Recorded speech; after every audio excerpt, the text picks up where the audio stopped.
ব্রাজিলের নতুন জার্সিতে যেমনিভাবে বাল দেবতার প্রতিচ্ছবি অঙ্কন করা হয়েছে, ঠিক তেমনিভাবে আর্জেন্টিনার পতাকা এবং জার্সিতেও সূর্য দেবতার চেহারা রয়েছে।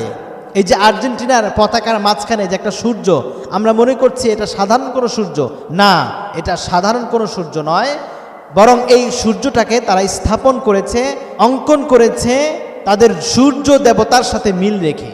যেই সূর্য দেবতাকে তারা ইন্তি দেবতা বলে আখ্যায়িত করে।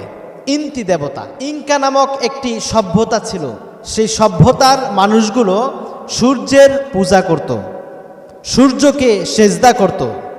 সূরা হামিম আস-সাজদা এর 37 নম্বর আয়াতে আল্লাহ সুবহানাহু ওয়া তাআলা বলেছেন, লা তাসজুদু লিশ-শামসি ওয়ালা লিল-কমারি ওয়াসজুদু লিল্লাহ।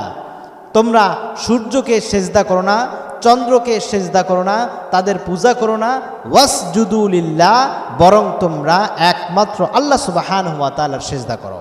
কিন্তু ইনকা সভ্যতা সূর্যের পূজা করত, সূর্যকে সেজদা করত।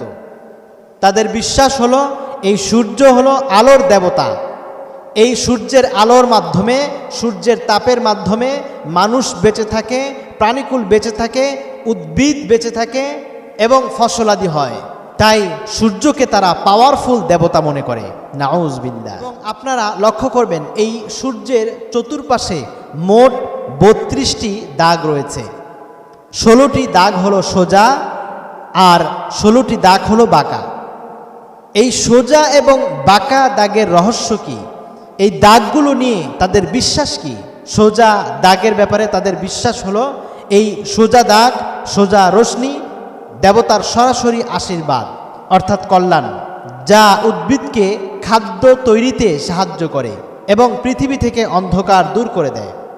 আর বাঁকা দাগের ব্যাপারে তাদের বিশ্বাস ছিল এই উত্তাপ মাটিকে উর্বর করে, বীজ অঙ্কুরিত করে এবং তুষার গলিয়ে পাহাড়ি নদীতে পানির প্রবাহ সচল রাখে, যা চাষাবাদের জন্য অত্যন্ত আবশ্যক।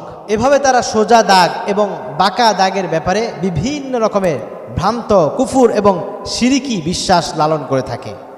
আফসোস ও পরিতাপের বিষয়, এভাবে মুসলিম উম্মাকে, মুসলিম জাতিকে তারা তাদের দেব দেবীদের পূজারি বানিয়ে ছাড়ছে, অথচ এ ব্যাপারে আমাদের কোনো ভ্রুক্ষেপ নেই, আমরা জানিও না, চিন্তাও করি না।